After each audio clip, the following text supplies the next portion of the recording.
రేపు జరగనున్న రాష్ట్ర బంద్లో బీసీలందరూ తమ గళాన్ని వినిపించాలని కోరారు రిటైర్డ్ ఐఏఎస్ చిరంజీవులు. 42% బీసీ రిజర్వేషన్ల సాధన సమితి ఆధ్వర్యంలో హైదరాబాద్ చికటపల్లిలో సమావేశం నిర్వహించారు. దేశంలో బీసీలు ఎక్కువగా వివక్షకు గురవుతున్నారని ఆవేదన వ్యక్తం చేశారు. ఎస్సీ ఎస్టీలకు జనాభా ప్రాతిపదికన రిజర్వేషన్లు దక్కుతున్నాయని, అగ్రకులాలకు జనాభాకు మించి అధికంగా 10% రిజర్వేషన్లు లభిస్తున్నాయన్నారు.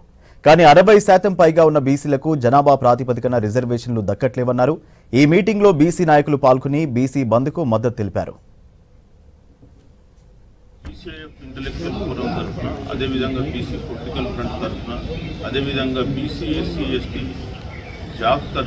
ఈ ప్రాంగణంలో సమావేశం ఏర్పాటు చేయడం జరిగింది. సో ముఖ్యంగా బీసీలకు సంబంధించి 8 సంవత్సరాలుగా అత్యంత నష్టపోయినటువంటి జాతి మన ఉందంటే బీసీ జాతే. మరి బీసీలకు సంబంధించినటువంటి రిజర్వేషన్ల ఇష్యూ అనేది ఈ రాష్ట్రంలో అనాదిగా నలుగుతున్న ఇష్యూ. తెలంగాణ రాష్ట్రంలో అత్యధికంగా బీసీ ఎస్సీ ఎస్టీ జనాభా ఉన్నటువంటి రాష్ట్రం.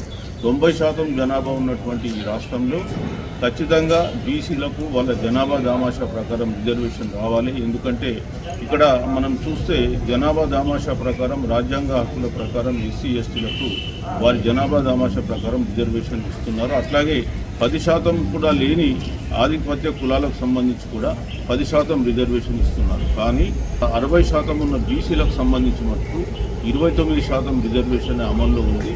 మరి మొన్న పెంచినటువంటి రాష్ట్ర ప్రభుత్వం 44% బిల్లులు ఈరోజు కేంద్రం వద్ద పెండింగ్లో ఉన్నాయి. ఈ బీసీ బంద్లో ముఖ్యంగా అందరూ ప్రజలు గల్లీ గల్లీ నుంచి, గడప గడప నుంచి కూడా బంద్లో పాల్గొనాలి.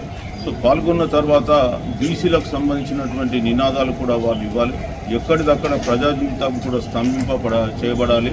ఈ మన యొక్క ఈ ఏదైతే స్లోగన్స్ ఉన్నాయో ఇవన్నీ కూడా ఢిల్లీ దాకా వినిపించాలి.